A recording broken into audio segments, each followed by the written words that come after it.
केन्द्रापड़े अपहरण परे हत्या मृत व्यवसायी होउछंती बलराम सेठी जहां अपहरण करा जायथिबा अभियोग होइतिला। केन्द्रापड़ा जिला राजनगर में अपहृत होइतिबा व्यवसायी मृतदेह उद्धार होइछि। राजनगर गोपालपुर बजार रे मुंड जामिन पाई पोस्टर लगा जायथिला। 5 लाख टंका देले व्यवसायी बलराम सेठी को छाड़बू नचे तांकू हत्या करदेबू बोली धमक दिया जायथिला। पोस्टर रे गत 30 तारिख गोपालपुर डियापारी गाँवर बलराम सेठी निखोज रही पुलिस तदंत जारी रखी बोली कहूँ। कांकदिया गाँ निकट हंसुआ नदी कूल जंगलू किंतु बलराम को जैकेट और चप्पल परिवार लोके ठाब कर पुलिस को सूचना देते। यापर अग्निशम बाहिनी सहित पुलिस घटनास्थल पहुंची छानबीन करथिला। परिवार लोकंक अभियोग को 9 दिन बीती जाइथिले सुधा से माने अभियोग करिसंती जे पुलिस निष्क्रिय रहिला जोथिपाई तांकू हत्या करा। कोइलीपुर गाँ निकटू व्यवसायी मृतदेह को अग्निशम बाहिनी उद्धार करिछि। एही घटना पुलिस 2 जन को अटक रखी अधिक पचराउचरा जारी रखी। अधिक सूचना देवाई राजनगर रिपोर्टर दोलगोविंद जेना जोड़ी होती। दोलगोविंद अति सांघातिक कथा जड़े व्यवसायी को अपहरण करागला 9 दिन हेलानी घर लोके तांको परिवार लोके अभियोग करथिले किंतु सेथिरे कोनोसी उन्नति बोधवे परिलक्षित हैला नाही। मृतदेह तांकर व्यवसायी जबत करा जायछि। मृतदेह पुणी परिवार लोके ठाब कले तांकर किछि जिनिस पत्र एवं चप्पल पड़िथिबा देखि से माने ठाब कले। पुलिस कौन तदंत करुथला ए पर्यंत माने 9 दिन गला किंतु एथिरे किए संपृक्त आ तनाघना जोठी हेबा कथा अंततः जदि जोरदार तनाघना करा जाई थांता ताहले व्यवसायी जनक आज जीवित थांते। निश्चिंत मृणाल जदि आम कह राजनगर अंचल रे एक चांचल्यकर घटना घटी जे व्यवसायी को अपहरण कर नहीं गत 30 तारिख ठू परिवार लोक अभियोग करथिले। परिवार तरफ खोजाखोजी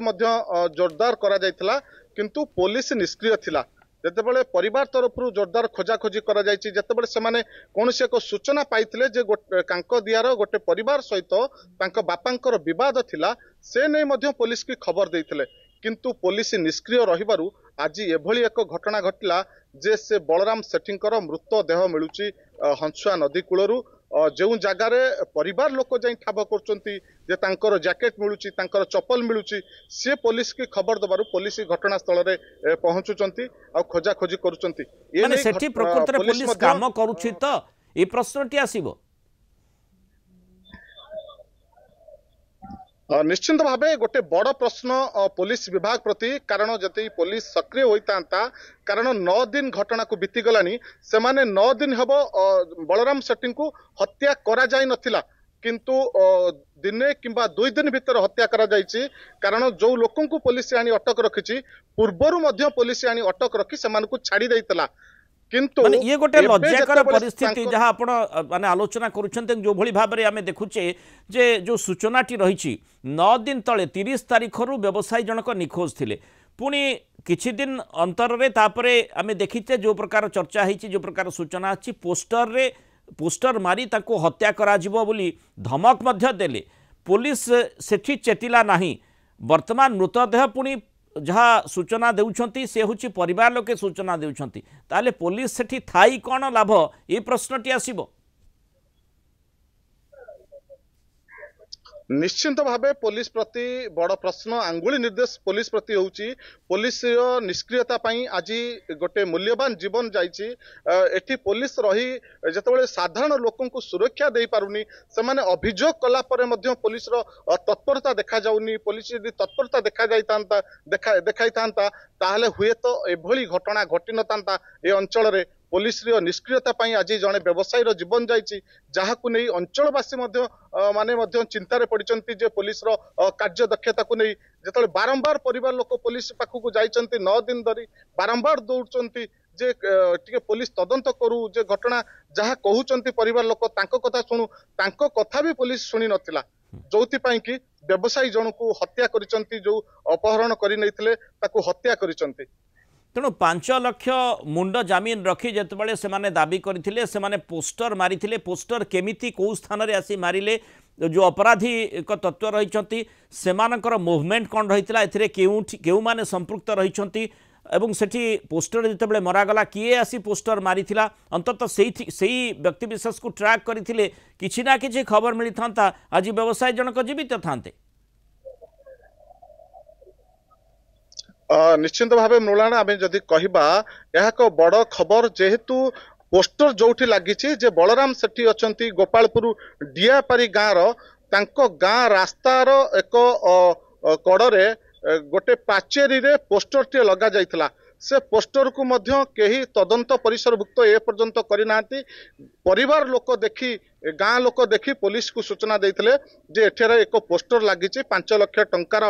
मुंड जमीन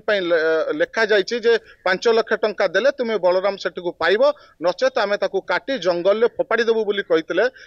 जदि पुलिस या तदंत परिसरभुक्त करिथांता हुए तो तांको हत्या करा जाई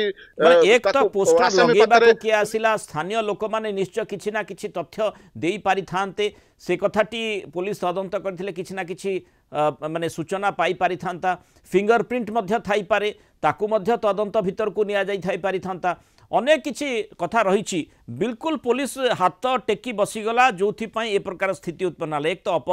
अपहरण पर क्रियाशीलता नहीं कौन कार्यानुष्ठान कौन पदक्षेप निगला ना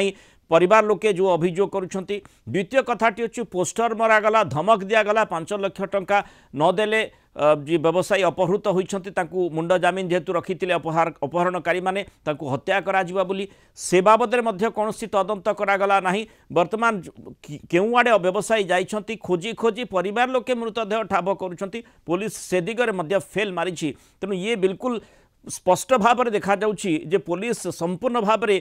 दायित्वहीन ढंगरे सेठी काम करिछि जोथिपाई ए प्रकार अपहरण एवं हत्या भली अघटन सेठी घटिछि। बहुत धन्यवाद दलगोविंद आलोचन आम सहित रही अधिक सूचना देथिबार।